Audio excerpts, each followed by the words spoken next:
As we know sir कि UPSC prelims 25 मई 2025 को है। एस्पिरेंट्स को क्या क्या चैलेंजेस फेस करने पड़ते हैं? इसमें दो तरह के चैलेंजेस होते हैं। इंटरनल चैलेंज होता है, चूँकि ये एक मैराथन प्रिपरेशन की ओर हमें ले जाता है, तो हमें अपने नर्वस सिस्टम को काम रखना पड़ता है, शांत रखना पड़ता है। आप एस्पिरेंट्स को इन सारे चैलेंजेस को फेस करने के लिए क्या क्या इजी और इफेक्टिव सॉल्यूशंस अपनाने की सलाह देंगे? ये एक बहुत ही वेल डिज़ाइंड स्ट्रैटेजी की ज़रूरत पड़ती है। मेरी यह सलाह होती है कि उस स्ट्रैटेजी को हम दो भागों में बांट दें, अध्ययन से संबंधित यानी अपनी स्टडी से संबंधित, और दूसरा अपनी स्टडी को किस तरह से हम रिफ्लेक्शन देते हैं, कैसे प्रोड्यूस करते हैं उस भाग के रूप में, यानी कि हम उसको टेस्ट करने के लिए कि परीक्षा में हम किस तरह से अपने नॉलेज को इस्तेमाल कर सकते हैं। एक एस्पिरेंट कैसे अपने टाइम को सही तरीके से करंट अफेयर्स, स्टैटिक पोर्शन और रिवीजन में बांट सकता है? मेरा यह सुझाव होगा, जो भी हमारे पास हमारी स्टडी का समय है, उस समय को भी हम दो विशेष भागों में बांट दें। जो पहला भाग होगा उसमें स्टैटिक एरियाज, करंट अफेयर्स और रिवीजन, 75 to 80% टाइम हम अपनी स्टडी को दें।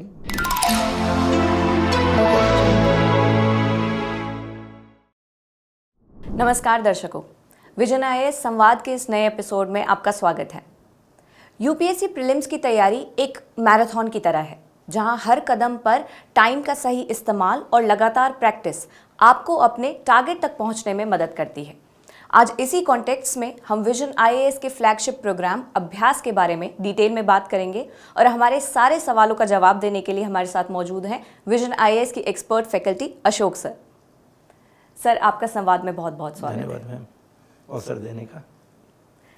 एज वी नो सर कि यूपीएससी प्रीलिम्स 25 मई 2025 को है और ये टाइम सभी के लिए बहुत ही इम्पॉर्टेंट और क्रूशल होता है तैयारी के तौर पर। सर, इस दौरान एस्पिरेंट्स को क्या क्या चैलेंजेस फेस करने पड़ते हैं? मैम, जिस तरह की यह परीक्षा है, इसमें दो तरह के चैलेंजेस होते हैं। एक तो इंटरनल चैलेंज है और एक एक्सटर्नल चैलेंज है। इंटरनल चैलेंज होता है, चूँकि ये एक मैराथन प्रिपरेशन की ओर हमें ले जाता है, तो हमें अपने नर्वस सिस्टम को काम रखना पड़ता है, शांत रखना पड़ता है, अपने पेशेंस को बनाए रखना पड़ता है।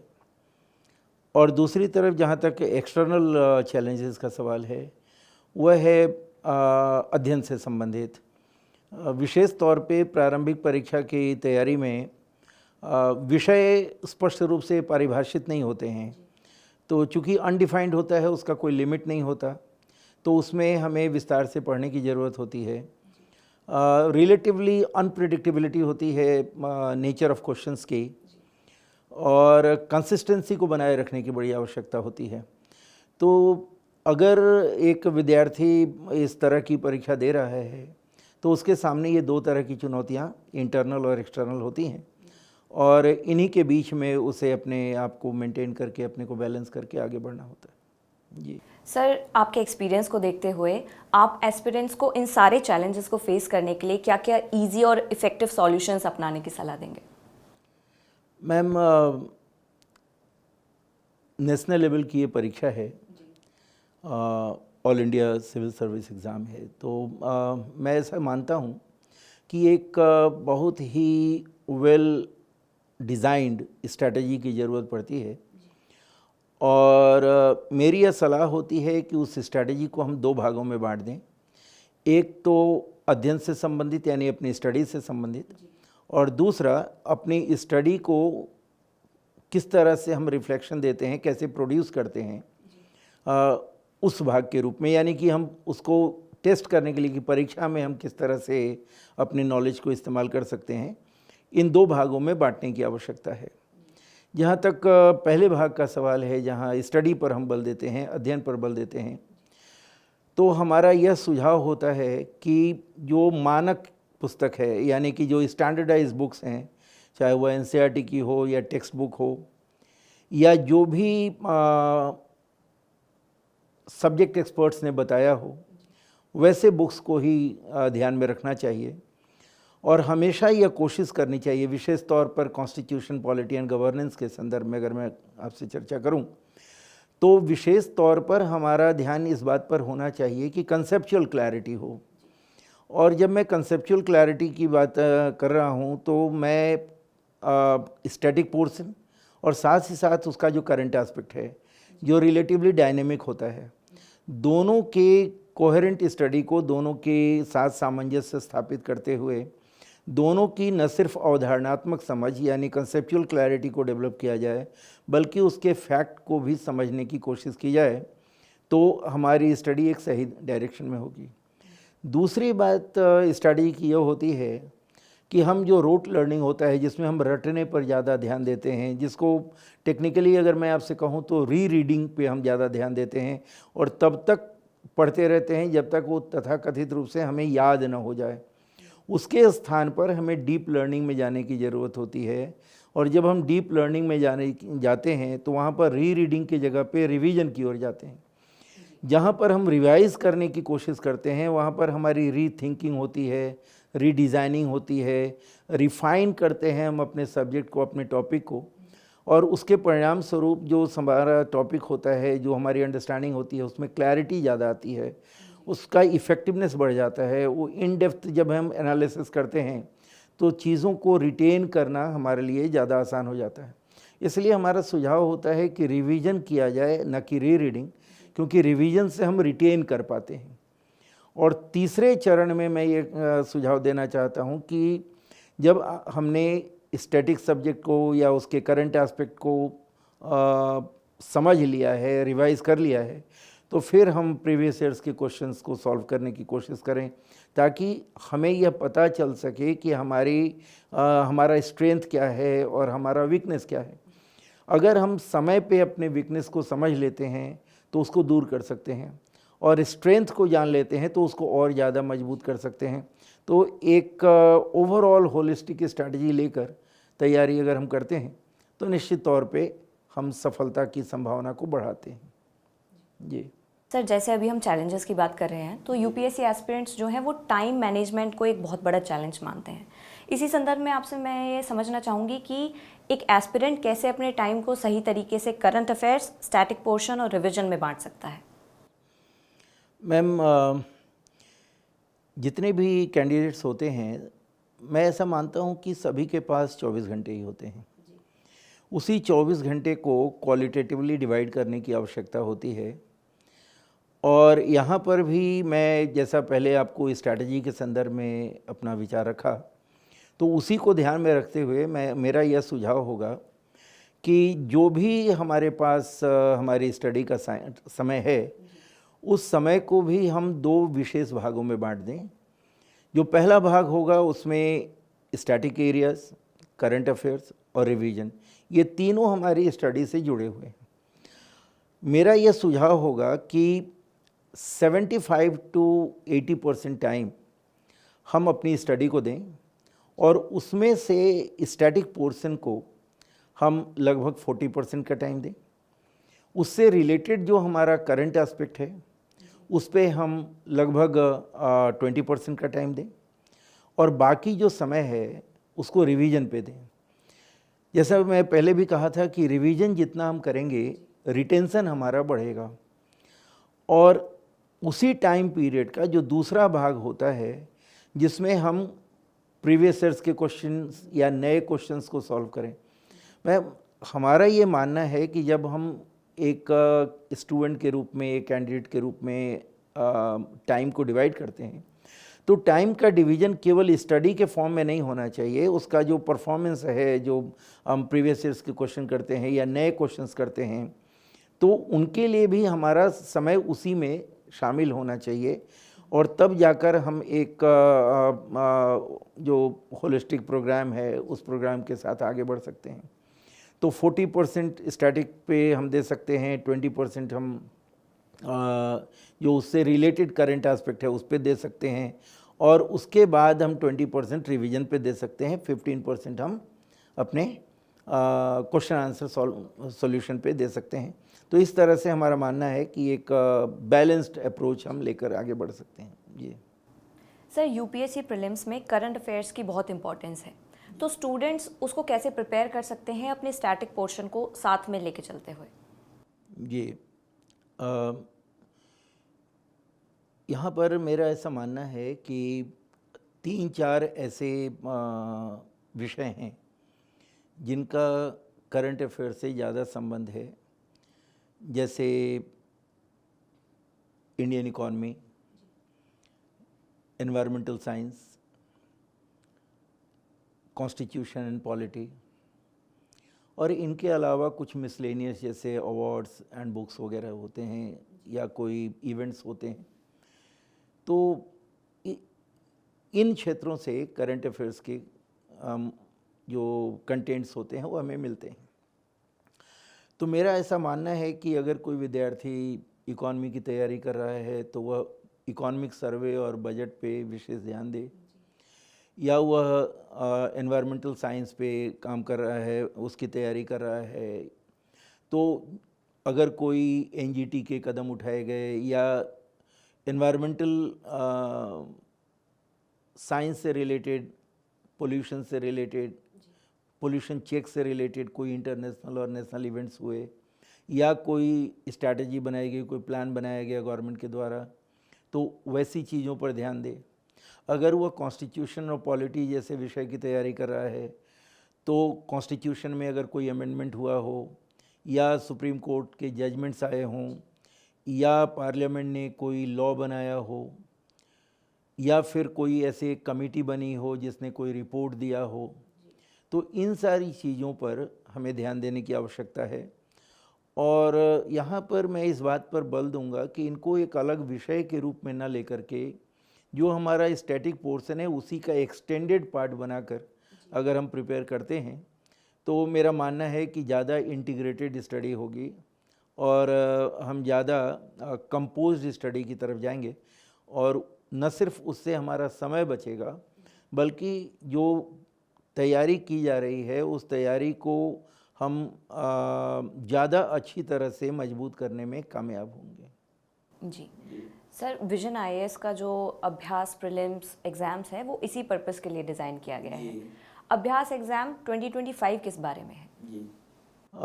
इंस्टीट्यूट के द्वारा जो अभ्यास टेस्ट सीरीज को डिज़ाइन किया गया है इसमें विशेषज्ञों की भूमिका है, और उनके द्वारा जो प्रश्न पत्र तैयार होते हैं वे यूपीएससी की मानकताओं को ध्यान में रखकर तैयार होते हैं। और इंस्टीट्यूट की यह पूरी कोशिश होती है कि एक उसी तरह का माहौल जो यूपीएससी के टेस्ट के अंदर पे होता है उस तरह का माहौल अभ्यर्थियों को दिया जाए, कैंडिडेट्स को दिया जाए, और उसी माहौल में वो अपने जो तैयारी उन्होंने की है उसकी परख कर सकें। और इस वर्ष इसी मकसद से हम लोगों ने अप्रैल और मई के महीने में इसकी जो प्रोग्रामिंग है, इसका जो कार्यक्रम है वो तय किया है। तो जो अभ्यर्थी देना चाहते हैं, और मेरा सुझाव है उन्हें देना चाहिए, तो वे वेबसाइट पे जाके समय देख सकते हैं, तारीख पता कर सकते हैं।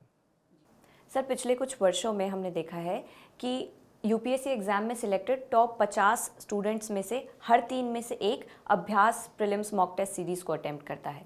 सर, स्टूडेंट्स आज के टाइम में इसको अपनी यूपीएससी प्रीलिम्स की तैयारी के साथ कैसे इंटीग्रेट कर सकते हैं?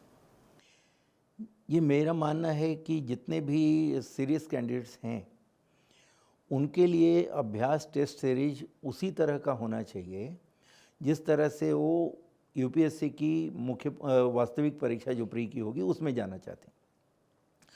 और अभ्यास टेस्ट सीरीज के लिए उनका जो प्लान है, उनकी जो स्ट्रैटेजी है उसी तरह से होनी चाहिए जिस तरह की वो वास्तविक परीक्षा देने जाएंगे। और उसमें मेरा यह सुझाव है, मेरा यह मानना है कि उनकी जो स्ट्रैटेजी होनी चाहिए उसमें सबसे पहली स्ट्रैटेजी ये होती है कि किस तरह से हम जो क्वेश्चन पेपर हैं उसको हम अप्रोच करें। एक स्ट्रैटेजी डेवलप करनी चाहिए जिस स्ट्रैटेजी के तहत मेरा ये सख्त मानना है कि जो प्रश्न हमें अच्छी तरह से आते हैं उन प्रश्नों का उत्तर देना चाहिए। क्योंकि माइनस मार्किंग है तो इसमें मैं गेस वर्क का समर्थन नहीं करता। यह कहा जाता है इंटेलिजेंट गेस होना चाहिए, लेकिन इंटेलिजेंट गेस भी कुछ विशेष परिस्थितियों में होना चाहिए। अगर हम कंफर्टेबली अपने परफॉर्मेंस को एक स्टैंडर्ड तक पहुंचा रहे हैं तो इंटेलिजेंट गेस करने की भी आवश्यकता नहीं है, पहली चीज़। दूसरी चीज़ कि उसी स्ट्रैटेजी के साथ हम अभ्यास टेस्ट सीरीज को भी अप्रोच करें, और टेस्ट सीरीज के बाद, टेस्ट देने के बाद जो रिजल्ट आता है उस रिजल्ट को दो तरीके से समझने की ज़रूरत है। एक तो यह कि अगर कोई मिस्टेक हुआ है हमसे, कोई गलती हुई है हमसे, तो उस गलती पर ध्यान दें। दूसरा कि सिर्फ गलती पर ध्यान ही न दें, बल्कि यह समझने की कोशिश करें कि वह गलती हुई क्यों है और उस गलती को हम कैसे सुधार सकते हैं ताकि वह गलती भविष्य में ना हो। इसलिए सॉल्यूशन अगर दिया गया है तो वह सॉल्यूशन रटने के लिए नहीं है, बल्कि वह सॉल्यूशन समझने के लिए है, ताकि अगर उससे रिलेटेड कोई क्वेश्चन आ जाता हो, कोई प्रश्न मिल जाता हो, तो आप उस प्रश्न को अच्छी तरह से कर सकें।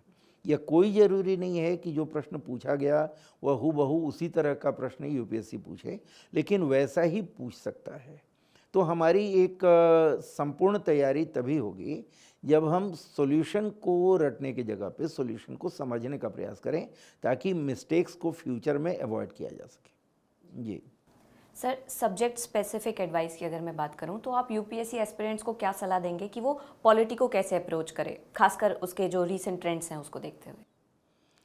ये आजकल विगत 7-8 वर्षों में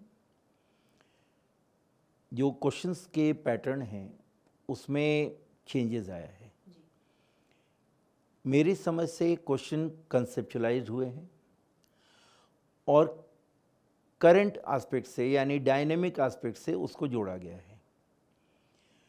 तो एक जो ऑर्थोडॉक्स मेथोडोलॉजी होती थी पहले पढ़ने की, किसी एक विशेष सोर्स को लेकर के, अब उसके स्थान पर मुझे लगता है कि एक स्टूडेंट को विशेष तौर पर कॉन्स्टिट्यूशन, पॉलिटी एंड गवर्नेंस, इन तीनों को इंटीग्रेट करते हुए जैसा पहले भी बताया था कि डीप लर्निंग की ओर जाना चाहिए।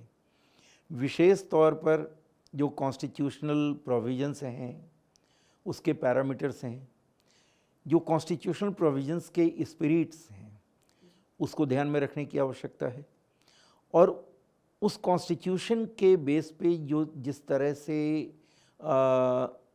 यूनियन के स्तर पर, संघ के स्तर पर और राज्य के स्तर पर प्रयास किए जा रहे हैं, काम किए जा रहे हैं, नई नीतियां बनाई जा रही हैं, नई योजनाएं आ रही हैं, जो गवर्नेंस के इनिशिएटिव्स हो रहे हैं, उस पर हमें ध्यान देने की आवश्यकता होगी, उस पर हमें पढ़ने की आवश्यकता होगी। उन चीज़ों पर हम विशेष रूप से ध्यान दें तो मैं समझता हूँ कि कॉन्स्टिट्यूशन, पॉलिटी और गवर्नेंस पार्ट तीनों पर ही हम अच्छी पकड़ बनाए रख सकते हैं। एक उदाहरण देना चाहूँगा मैं कि हाल के वर्षों में निर्वाचन आयोग को लेकर बहुत सारे मुद्दे उठे हैं। तो निर्वाचन आयोग संवैधानिक दृष्टि से एक स्टैटिक सब्जेक्ट हो सकता है, उसकी संरचना की जानकारी एक स्टैटिक सब्जेक्ट हो सकती है, लेकिन रिप्रेजेंटेशन ऑफ पीपल एक्ट के तहत जब निर्वाचन आयोग चुनाव कराता है और उससे संबंधित जो ईवीएम के या वीवीपैट के विवाद होते हैं, या पिछले वर्षों में जैसे इलेक्टोरल बॉन्ड का विवाद हुआ, तो ये डायनेमिक एस्पेक्ट हो जाते हैं। इन चीज़ों को समझने की आवश्यकता होती है। हाल के महीनों में इलेक्शन कमिश्नर्स की नियुक्ति का एक मामला जो विवादास्पद हुआ, अभी भी न्यायपालिका में लंबित है। तो ऐसे डायनेमिक मामलों को हम स्टैटिक मामलों से जब जोड़ कर देखते हैं तो हमारी तैयारी इस विषय में ज़्यादा अच्छी हो जाती है। जी सर, जैसे अभी हम पॉलिटी की बात कर रहे हैं, तो उनसे रिलेटेड कौन से ऐसे हाई पोटेंशियल एरियाज़ हैं या टॉपिक्स हैं जिन पर अभी स्टूडेंट्स को ज़्यादा फोकस करना चाहिए? जी मैम, कॉन्स्टिट्यूशन, पॉलिटी और गवर्नेंस, मैंने जैसा कहा कि ये तीनों इंटीग्रेटेड हैं। तो मेरा ये सुझाव होगा कि विद्यार्थी जो भी एस्पिरेंट्स हैं, उनको अपनी पूरी तैयारी को इस विषय विशेष में 3 भागों में बांट देना चाहिए। और कॉन्स्टिट्यूशन के एरियाज़ में preamble, fundamental rights, directive principles, duties and constitutional amendment. जो पॉलिटी का सेक्शन है, जहाँ पर हम पॉलिटिकल सिस्टम को पढ़ते हैं, उसमें executive, legislative, judiciary, local government और इनके साथ साथ जो इंस्टीट्यूशंस हैं, अगर उस वक्त वो चर्चा में हैं, उदाहरण के तौर पर अगर सीएजी है, इलेक्शन कमीशन है, या अन्य कोई संस्था चर्चा में है तो उन संस्थाओं के बारे में जानना चाहिए। और तीसरा भाग जो गवर्नेंस का है, उसमें पढ़ने के दौरान, उसकी तैयारी करने के दौरान हमें यह देखना है कि हमारे पॉलिटिकल सिस्टम ने कॉन्स्टिट्यूशन को ध्यान में रख के कौन सी ऐसी पॉलिसी बनाई, कौन से ऐसे प्रोग्राम, कौन से ऐसे स्कीम लेकर आए जिसके माध्यम से हम कॉन्स्टिट्यूशन के उद्देश्य को पूरा करने में कामयाब हो रहे हैं। ठीक है ना? तो कॉन्स्टिट्यूशन के पार्ट्स अलग हैं, पॉलिटिकल सिस्टम के पार्ट्स अलग हैं और गवर्नेंस के पार्ट्स अलग हैं। विशेष तौर पर गवर्नेंस का संबंध करंट अफेयर से होगा, जिसमें संघ स्तर पे या राज्य स्तर पे जिस तरह के इनिशिएटिव्स लिए गए हैं, जिस तरह के प्लान्स एंड प्रोग्राम्स लाए गए हैं, उन पर हम ध्यान दें ताकि यह पता चल सके कि जो पॉलिटिकल सिस्टम हमारा है वह कॉन्स्टिट्यूशन के स्पिरिट के अकॉर्डिंगली इन चीज़ों को लाकर देश और समाज के विकास की कोशिश कर रहा है। जी सर, इस एग्ज़ाम के दौरान स्टूडेंट्स को बहुत फेस करना पड़ता है, एंजाइटी, स्ट्रेस, और इस तैयारी के दौरान उनकी मेंटल हेल्थ पे बहुत फ़र्क पड़ता है। तो आप क्या प्रैक्टिकल टिप्स देना चाहेंगे कि स्टूडेंट्स तैयारी भी करें और अपनी मेंटल हेल्थ का भी ध्यान रखें? ये निश्चित तौर पर एक गंभीर चुनौती है और यह गंभीर चुनौती मुझे ऐसा लगता है कि तब और ज़्यादा बड़ी हो जाती है जब हम अनावश्यक तनाव में आते हैं, और वह अनावश्यक तनाव बाहर से भी होता है, अंदर से भी होता है। यह भी एक परीक्षा है जैसे अभी तक हमने परीक्षाएं दी हैं। हमेशा अपने आप को मोटिवेट करने की आवश्यकता है, अपने मोराल को बूस्ट करने की आवश्यकता है। हमने अनेकों परीक्षाएं दी हैं, यह भी एक परीक्षा है। इसको कोई विशेष परीक्षा के रूप में अगर हम देखेंगे तो समस्या उत्पन्न हो सकती है। जिस तरह से अगर किसी भी एक अच्छे ड्राइवर को बोल दिया जाए कि संभाल के चलाना, आपकी जांच हो रही है, तो वह घबरा जाता है। ठीक उसी तरह से एक अभ्यर्थी को भी सरल स्वभाव के साथ, सरल वातावरण में, नियमित प्रक्रिया के तौर पर कंटिन्यूटी मेंटेन करते हुए अपनी तैयारी करनी चाहिए। तैयारी के दौरान एक स्ट्रक्चर्ड वातावरण होना चाहिए, एक संरचना होनी चाहिए। स्टूडेंट को जो तैयारी कर रहा है उसे मालूम होना चाहिए कि उसका गोल क्या है, उसका ऑब्जेक्टिव क्या है, कितने टाइम पीरियड में वह कहाँ पहुँचने वाला है। अगर ये सारी चीज़ें वह करता है तो बिना किसी तनाव के, बिना प्रेशर के, वह जितने भी समस्याएं सो कॉल्ड हैं उन समस्याओं का वह सामना कर लेता है। समस्या तब होती है जब हम उसे समस्या मानते हैं। अगर वह हमारे सामने एक अवसर है कि उस समस्या का समाधान करके हम अगले पायदान पर चढ़ जाएं, तो वह उस अवसर का लाभ उठा करके आगे बढ़ने की कोशिश करता है, तो वह तनाव मुक्त रहता है। तो हमारा यह सुझाव है कि वे इसको चुनौती या समस्या न माने, बल्कि एक अवसर माने और यह समझें कि इस अवसर को अगर सही तरीके से उन्होंने इस्तेमाल कर लिया तो आगे उनका एक स्वर्णिम भविष्य इंतज़ार कर रहा है। सर, आखिर में हमारे एस्पिरेंट्स को कोई एक मोटिवेशनल मैसेज आप देना चाहें तो? मैम, मोटिवेशनल मैसेज तो सामान्य तौर पर यह कहा जाता है कि आप मन लगा के पढ़ें, सफलता आपकी कदम चूमेगी। लेकिन हम लोगों ने अभी तक जितना भी अपने वार्तालाप के माध्यम से बताने की कोशिश की या समझने की कोशिश की कि विद्यार्थियों में तनाव रहता है, तो एक प्राणायाम है, भ्रामरी प्राणायाम। मेरा व्यक्तिगत सुझाव है कि विद्यार्थी उसको करे। जब यह प्राणायाम वह करता है तो ब्रीदिंग से संबंधित है, सांस से संबंधित है। जब वह यह प्राणायाम करता है तो मानसिक तौर पर वह रिलैक्स होता है, फोकस्ड हो जाता है अपने काम में। और इस प्राणायाम का सबसे बड़ा लाभ यह होता है कि टाइम मैनेजमेंट के साथ साथ वह माइंड मैनेजमेंट को भी ध्यान में रख लेता है। मेरा यह दृढ़ विश्वास है कि टाइम तो सभी के पास समान होते हैं, लेकिन अगर उस टाइम का वो सदुपयोग अच्छी तरह से करता है, और सदुपयोग तब कर सकता है जब वो माइंड मैनेजमेंट करता है। सरल भाषा में कहूँ तो माइंड मैनेजमेंट का मतलब यह हुआ कि जितने समय वो पढ़ता है उतने समय खुश होकर पढ़े, तनाव मुक्त होकर पढ़े, ध्यान केंद्रित करके पढ़े, तो वह कम समय में अधिक से अधिक लाभ प्राप्त कर सकता है। तो इस प्राणायाम के माध्यम से वह टाइम मैनेजमेंट और माइंड मैनेजमेंट दोनों को बैलेंस करके आगे बढ़ेगा और निश्चित रूप से उसे सफलता मिलेगी। अवसर है इसको सफलता में तब्दील करना है, कोई चुनौती नहीं, कोई समस्या नहीं, अवसर है स्वर्णिम भविष्य के लिए। तो इस पॉजिटिव अप्रोच के साथ अगर वह तैयारी करता है तो वह कभी थकान महसूस नहीं करेगा, कभी तनाव में नहीं रहेगा, और यही मेरी शुभकामना है। Thank you so much sir. तो आज हमने सर से जाना कि रीडिंग से ज़्यादा इम्पॉर्टेंट है रिविजन, टाइम मैनेजमेंट उतना ही इम्पॉर्टेंट है जितना माइंड मैनेजमेंट, और सॉल्यूशंस को रटने से ज़्यादा ज़रूरी है उन्हें समझना। उम्मीद है इसी पॉजिटिव अप्रोच के साथ आप अपनी एग्ज़ाम की तैयारी करेंगे। अभ्यास 2025 के बारे में और जानकारी प्राप्त करने के लिए हमारी वेबसाइट विजिट कीजिए।